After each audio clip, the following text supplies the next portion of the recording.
Welcome everyone. I know you use these videos to fall asleep.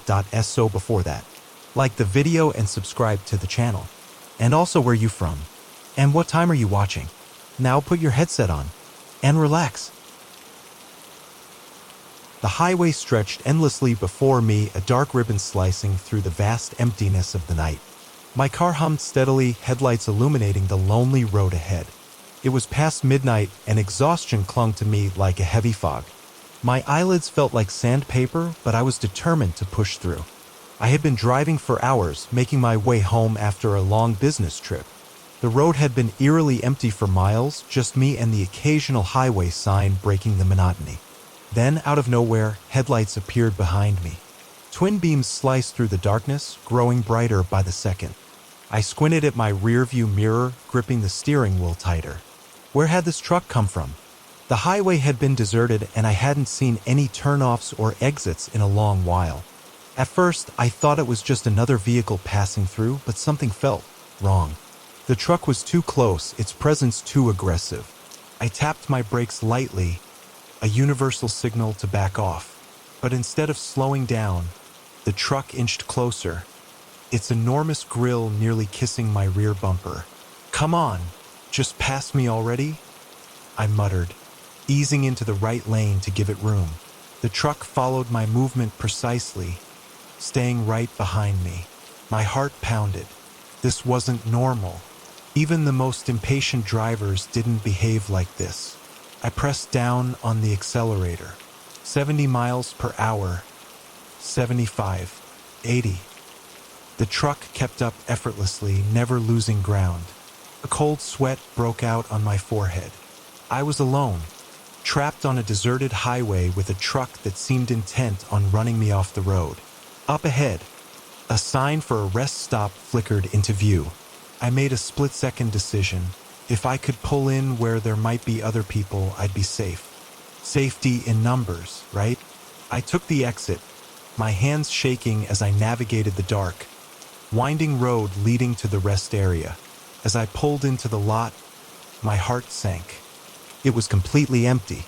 I parked near the restroom building and killed the engine. The truck's headlights flooded my rearview mirror, blinding me. I squeezed my eyes shut, heart hammering in my chest. Seconds passed, then silence. The light behind me vanished. Slowly, I turned around. The parking lot was empty. No truck, no headlights, nothing but darkness and the faint buzz of the flickering streetlight above. I sat there frozen. Had I imagined it? Had exhaustion tricked my mind into seeing things that weren't there? Eventually, I gathered the courage to step out of my car. The cool night air hit my face, clearing my head slightly. I walked around the lot, half expecting the truck to materialize out of thin air. But there was nothing. Still, sleep refused to come. Every time I closed my eyes, I swore I could hear the distant rumble of an engine. As dawn broke, I gave up on sleep and got back on the road, nerves frayed. Every vehicle in the distance made my pulse spike, but none of them were the truck. An hour later, I spotted a 24-hour diner just off the highway. The parking lot was half full, a welcome sight after the night I'd had. Desperate for caffeine and human company, I pulled in and stepped inside. The bell above the door jingled and a few heads turned. A waitress approached, coffee pot in hand. "Rough night?" she asked, eyeing my disheveled appearance. I nodded, wrapping my hands around the warm mug she placed in front of me. "You could say that. Had a bit of a scare on the highway." She raised an eyebrow. "Oh? What happened?" I hesitated. How could I explain without sounding insane? There was this truck, it followed me for miles. When I pulled over at a rest stop, it just vanished. Her expression changed instantly. A flicker of recognition crossed her face. She glanced around the diner, then leaned in closer. "You're not the first to come through here with that story." A chill ran down my spine. "In the past few months," she continued, "we've had several drivers stop in, shaken up about a truck chasing them at night, always on that same stretch of road." "Did they see who was driving it?" I asked. She shook her head. "That's the thing. No one ever sees a driver, and the truck always disappears without a trace." A shiver crept up my spine. "What do you think it means?" She sighed. "I don't know. But there's been a string of robberies on that highway. Cars found abandoned. Drivers missing. The police haven't caught whoever's behind it. My stomach twisted. But I wasn't robbed. The truck didn't even stop when I pulled over. Why? Her face darkened. Maybe you got lucky. Or maybe, she hesitated. Maybe they were just scouting you, learning your habits, your reactions. For next time, a cold dread settled in my chest. I stayed at the diner far longer than I had planned, drinking cup after cup of coffee as I watched the sunrise. The normalcy of the morning rush helped ground me, but I couldn't shake the feeling of being watched. When I finally got back on the road, daylight made everything feel safer. But I couldn't forget what the waitress had said. Weeks passed. Life moved on. The terror of that night slowly faded into the back of my mind until I saw the news. A car had been found abandoned on that same stretch of highway. The driver was missing. Witnesses reported seeing a large truck nearby just before they disappeared. As I stared at the TV screen, my blood ran cold. Had I truly escaped that night? Or had I just postponed the inevitable? Now, every set of headlights in my rearview mirror made me flinch. Every truck that passed sent my heart racing. Because now I knew the truth. Sometimes the highways aren't as empty as they seem. And sometimes the things that lurk in the darkness don't disappear, even when you turn to face them. Story 2. The farm had been in my family for generations, passed down from my uncle to me 6 months ago. It was supposed to be a fresh start, a chance for me and my son, Jake, to rebuild our lives after the divorce. The place needed work, but we tackled it together, fixing fences, repairing the barn, and now digging a new well. The old well had run dry years ago, and water was essential if we wanted to make a real go of this place. The sun was setting, casting long shadows across the fields as Jake and I worked. The rhythmic sound of our shovels cutting through the earth was oddly soothing. Then clang. I paused, wiping sweat from my brow. Jake grabbed the flashlight. I think we hit something. He scrambled up, shining the beam down into the hole. Something metallic glinted beneath the dirt. Excitement flickered in his eyes. What is it, Dad? A treasure chest. I chuckled, brushing away the remaining soil with my hands.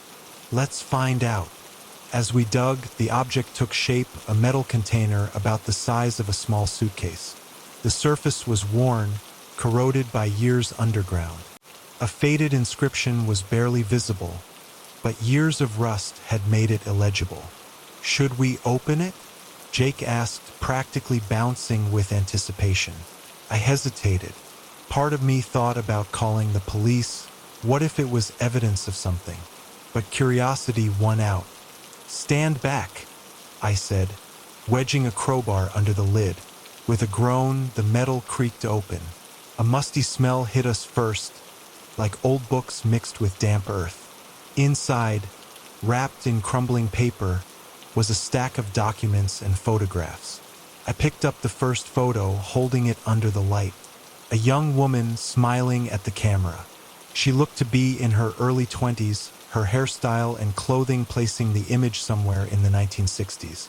Flipping it over, I saw faded ink. Sarah Milligan, 1964. Jake peered over my shoulder. Who's that? I shook my head. I don't know, but her name sounds familiar.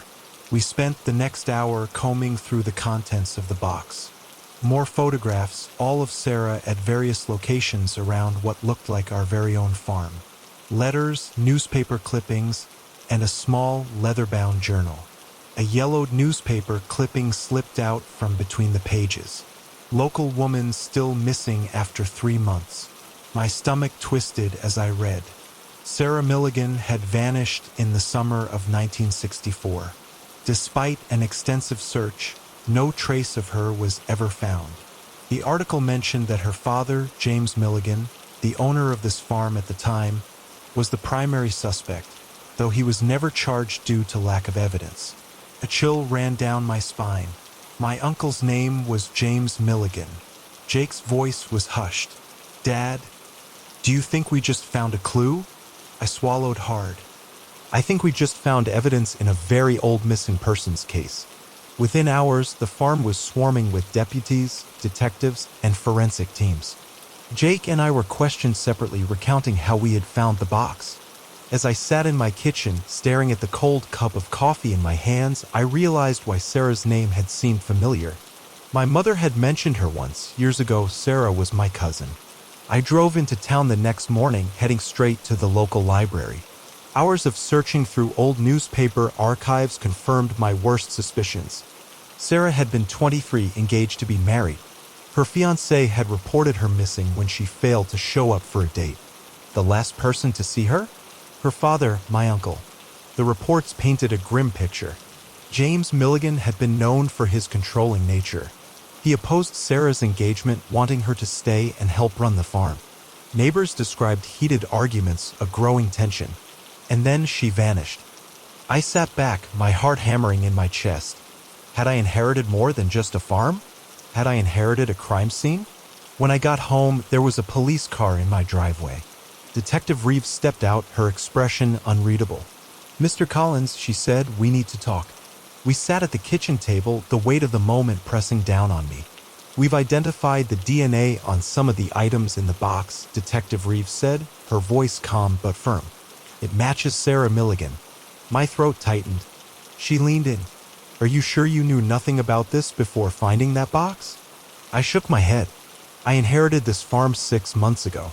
I never even met my uncle." She raised an eyebrow. "Your uncle? James Milligan?" I nodded, explaining what I had uncovered at the library. As I spoke, I could see the gears turning in her mind. "This complicates things," she admitted. "We need to conduct a full search of the property. I'm afraid you and your son may need to stay elsewhere for a while." I exhaled, nodding.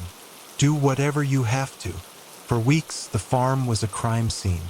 Police dug up sections of land, searching for more evidence. News outlets swarmed the town. Everyone wanted to know about the mystery of Sarah Milligan. Jake and I stayed in a motel, watching from a distance as forensic teams combed every inch of our land. And then they found her, the remains of a young woman, buried deep beneath what was once the old barn's foundation. Decades-old bones, fragile and brittle, but still holding the weight of the truth. The police reopened the case. Though my uncle was long dead, the town finally had its answer. Sarah had never left the farm. She had never run away, never disappeared into the night. She had been here all along. When the investigation ended, the farm was returned to me. But it no longer felt like home. Every shadow in the fields, every whisper of the wind seemed to carry Sarah's name. I tried to settle back in for Jake's sake, but the weight of the past lingered. One evening, as I was clearing out the barn, I found myself standing near the spot where Sarah had been buried. I whispered almost to myself, "I'm sorry." The wind picked up, rustling the leaves, carrying with it a sound that sent chills down my spine. A soft voice, a sigh, a whisper that almost sounded like, "Thank you." I turned, but there was nothing but empty fields stretching into the dusk. A road trip was supposed to bring Emily and me closer together. We had mapped out a scenic route from New York to California, planning to stop at quirky roadside attractions and beautiful viewpoints along the way. For the first few days, everything was perfect. Long stretches of open road, shared laughter, and hours of our favorite playlists. But 3 days in, the adventure turned into something far more sinister. It started at a gas station just outside of Chicago. As I filled up the tank, I noticed a blue sedan pulling in across from us. It was an ordinary-looking car, probably a Toyota or Honda with tinted windows. Nothing unusual. Then, 2 hours later, we stopped for lunch at a small-town diner. I was about to take a bite of my burger when something caught my eye through the window. The same blue sedan. I nudged Emily. "That car. Didn't we see it at the gas station?" She squinted, then shrugged. "Maybe? It's a pretty common car. Could be a coincidence." I tried to shake off the unease, but it lingered. Back on the road, I kept glancing in the rearview mirror. At first, nothing. Then, as the sun began to set, my stomach twisted. There it was. A few cars behind us. I gripped the wheel tighter. Emily, that car is following us. By the time we reached a small town to find a motel for the night, panic was creeping in. We pulled into the only available place, a rundown roadside inn. As I turned into the lot, my breath caught in my throat. The blue sedan was already there, parked near the entrance. Emily saw it too. Okay, that's weird. We checked in quickly, double-locking the door behind us. Peeking through the curtains, I saw the car sitting there, motionless. Should we call the police? Emily asked, her voice tight. And tell them what? That a car has been driving on the same road as us. I shook my head. They'd think we're paranoid. We stayed up for hours, taking turns watching the parking lot. Sometime after midnight, exhaustion took over and we dozed off. By morning, the blue sedan was gone. I wanted to believe it was over, that we had just imagined it. But then, as we merged onto the highway, my worst fear was confirmed. There it was, following us. We need to lose them, I said, hands shaking. Emily nodded. How? I took the next exit abruptly, earning a few honks from other drivers. The sedan followed. I turned onto a side street. It followed. For the next hour, I tried everything. Random turns, doubling back, even pulling into a shopping center and waiting. No matter what we did, the car always reappeared. Then, up ahead, I saw something that made my blood run cold. An old barn sat by the roadside, its paint peeling in the sun. Parked behind it, barely visible, was the blue sedan. They're waiting for us, I whispered. Emily's face drained of color. Turn around. Now. I slammed on the brakes, ready to spin the car around, but it was too late. A second car appeared in my rearview mirror, blocking the road behind us. We were trapped. Time slowed as the door of the blue sedan swung open. A man stepped out. Emily gasped. No, it can't be. My stomach twisted as realization hit me. It was Mark, her ex-boyfriend. Memories came flooding back, Emily showing up at my apartment 6 months ago, bruised and terrified. The restraining order, the weeks of looking over our shoulders, the feeling of finally being safe. We had been wrong. Mark approached the driver's side window, a smug smile on his face. I hit the lock button, though I knew it wouldn't do much. Long time no see, he said, his voice muffled through the glass. Did you really think you could just run away? Emily was frozen beside me, her hands shaking. I squeezed her hand. What do you want, Mark? His smile widened. I want what's mine. I clenched my jaw. She's not yours. She never was. His expression darkened. You don't know anything about us. I took a deep breath, my mind racing. We had to get out of this. And then I saw it. The second car behind us. The driver looked unsure. A plan formed. I turned the key in the ignition and slammed the car into reverse. Duck! I shouted. Emily dropped down as our car shot backward, straight toward the second vehicle. The driver panicked, swerving just in time. Mark lunged for my door handle, but I was already shifting into drive. We tore off down the road, tires screeching. I didn't look back. We drove for hours, taking random roads, avoiding main highways. Every car we saw made us flinch.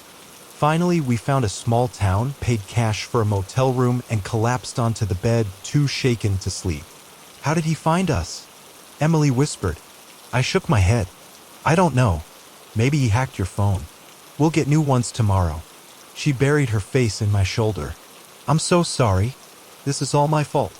I held her close. No, this is on him. For a long moment, we sat in silence. Then, as the first light of dawn crept through the curtains, I made a decision. We're going to disappear, I said. Emily looked up, eyes red. What do you mean? I mean, we become different people. New names, new lives. We'd go somewhere he'd never think to look. She hesitated, then nodded.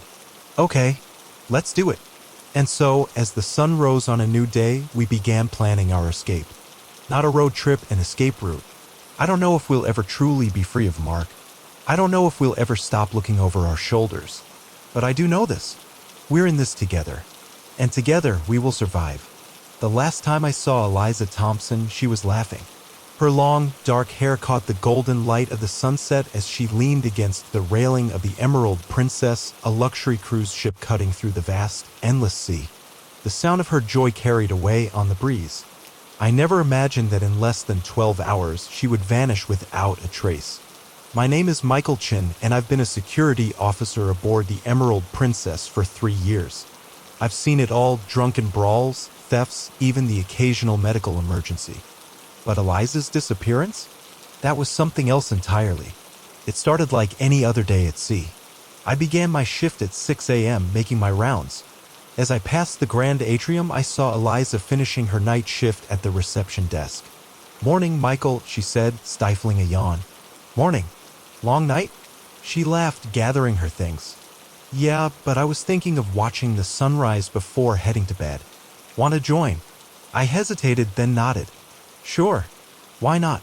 We made our way to a secluded spot on the upper deck. She leaned against the railing, breathing in the salty air. "No matter how many cruises I work," she murmured, "this never gets old." I watched her out of the corner of my eye, struck by how peaceful she looked. We'd become friends over the past few months, but at that moment I realized how little I actually knew about her. After a while, she yawned again. "I should really get some sleep. Thanks for the company, Michael. See you later." I nodded, watching her walk away. It was the last time I would ever see her. That evening, during our staff meeting, our supervisor frowned at her clipboard. "Has anyone seen Thompson?" she asked. She was supposed to start her shift an hour ago. A murmur spread through the room. It wasn't like Eliza to be late. "I saw her this morning," I said. "She was heading to her cabin after her shift." "Michael, can you check on her?" I nodded, the first stirrings of unease creeping into my chest. When I knocked on Eliza's door, there was no answer. I called her name, nothing. I used my master key to enter.